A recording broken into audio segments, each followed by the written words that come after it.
तो दोस्तों कुछ ही दिनों बाद इंडिया के थिएटर्स में वर्ल्ड वार शुरू होने वाला है। रियल वाला नहीं, मूवीज वाला, क्योंकि सिंघम अगेन और भूल भुलैया 3 जैसी बड़ी बड़ी फिल्में एक ही साथ क्लैश होने वाली है। अब आप कहोगे कि इसमें इतनी बड़ी कौन सी बात है, 2 मूवीज तो है, लेकिन नहीं, इंपॉर्टेंट ये है कि ये दोनों मूवीज अपनी एक बहुत बड़ी फ्रेंचाइज वैल्यू होल्ड करती है। जहाँ पे सिंघम और भूल भुलैया ये कई सालों पहले रिलीज हुई थी और ये दोनों मूवीज हमारी कोर मेमोरीज से जुड़ी हुई है। इन्हीं मूवी को देख के तो हम बड़े हुए हैं और इसी मूवी के साथ, इसके कैरेक्टर्स के साथ, इसकी स्टोरी के साथ हम बहुत ज़्यादा कनेक्ट करते हैं और कहीं ना कहीं ये मूवी हमें एक नॉस्टैल्जिक फीलिंग क्रिएट करती है और इसी का मतलब है कि ये हमारे इमोशनल अटैचमेंट से जुड़ी हुई है।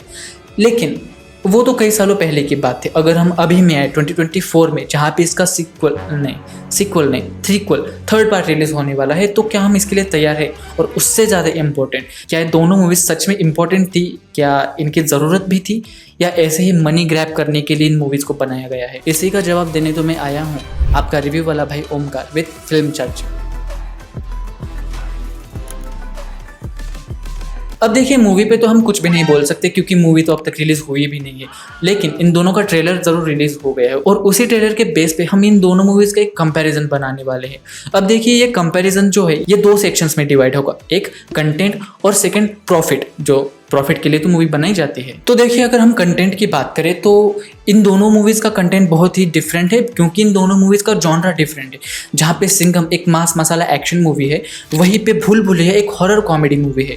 और सच कहे तो स्त्री से पहले भूल भुलैया ने ही बॉलीवुड में हॉरर कॉमेडी का एक बेंचमार्क सेट किया था। तो इसी वजह से इन दोनों मूवीज़ को कंटेंट के बेस पे अगर हम जज करें या फिर कंपेयर करें तो वो सही नहीं रहेगा। लेकिन हम इन मूवीज़ को इनकी पिछले वाले पार्ट से ज़रूर कंपेयर कर सकते हैं। जहाँ पे अगर हम भूल भुलैया का देखें तो इसका जो सेकंड पार्ट था वो ठीक ठाक ही था। मतलब लोग कह रहे थे कि जो फर्स्ट पार्ट में अक्षय कुमार ने जादू किया था वो शायद कार्तिक आर्यन क्रिएट ना कर पाए या फिर ये मूवी फ्लॉप हो जाए, लेकिन नहीं, भूल भुलैया 2 चली लकीली। और उसी के रिलीज के एक ही साल के बाद इसका थर्ड पार्ट भी अभी अनाउंस हो चुका है। और इसके ट्रेलर से अगर हम देखें तो इसमें माधुरी दीक्षित, विद्या बालन जैसे बड़े बड़े पुराने कलाकार भी है और इसमें कॉमेडी भी क्रिएट करने की कोशिश की गई है। लेकिन वहीं पे विद्या बालन जी का जो मंजुलिका का अवतार है या फिर माधुरी दीक्षित मैम का भी जो मंजुलिका का एक डायलॉग था उस ट्रेलर में, वो देख के कहीं ना कहीं एक ओवर एक्टिंग वाली फील नहीं आई आपको? मतलब हाँ, मुझे तो एक वैसी फील आई। और अगर हम कॉमेडी की बात करें तो भूल भुलैया 3 के ट्रेलर में जेन्युइन कॉमेडी ढूंढना, मतलब अपनी लाइफ में लक्का ढूंढना नहीं मिलेगा, और अगर मिल भी गया तो ज़्यादा देर नहीं टिकेगा। और हाँ, अगर कॉमेडी की बात की जाए तो उसमें एक डायलॉग था कि ये नेटफ्लिक्स किसने चालू किया, वो जेन्युइनली मुझे बहुत अच्छा लगा और वो फनी भी था। इसी के ऑपोजिट अगर हम सिंघम अगेन की बात करें तो उसकी स्टोरी रामायण से इंस्पायर्ड है। और जैसे रामायण में माता सीता को रावण ने हरण किया था और उसके बाद राम जी ने वहाँ पे जाके उनको ढूंढा था, उसी स्टोरी को कुछ मिला जुला के यहाँ पे इस पे दिखाने की कोशिश की गई है कि करीना कपूर का अपहरण होता है अर्जुन कपूर के द्वारा और फिर हमारे बाजीराव सिंघम उन्हें ढूंढने चले जाते हैं और उसी जर्नी में उनको बाकी के कलाकार यानी बाकी आर्टिस्ट जैसे कि दीपिका पादुकोण, रणवीर सिंह, टाइगर श्रॉफ, वो सारे मिल जाते हैं। तो दोनों का कंटेंट तो वैसे एक बेसिक ही होगा। सिंघम अगेन की स्टोरी हम ट्रेलर से पता कर सकते हैं और उसमें ऐसा कुछ नया नहीं है जो हमें वहां पे जाके पता चले।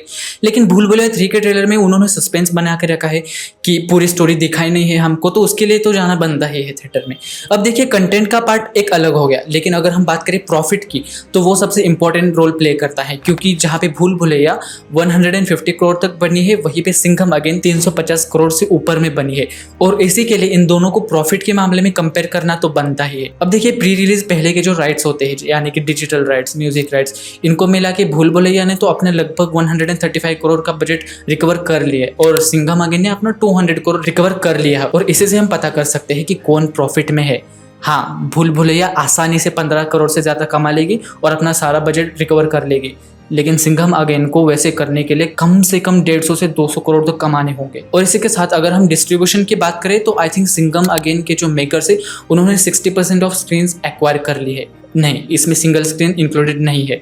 तो इससे हम इस बात का भी पता कर सकते हैं ये जो दोनों मूवीज है ये एक दूसरे को टक्कर का कंपटीशन दे रही है और कोई भी मूवी पीछे हटने से बिल्कुल भी तैयार नहीं है। अब देखने में ये मजा तो आएगा कि कौन सी मूवी बाजी मारेगी या फिर कौन सी मूवी नहीं बाजी मारेगी, लेकिन दोनों मूवीज का रिव्यू आपको इस चैनल पर जरूर मिल जाएगा। वैसे आप कमेंट में बताइए इन दोनों में से कौन सी मूवी आप पहले देखोगे, भूल भुलैया 3 या फिर सिंघम अगेन?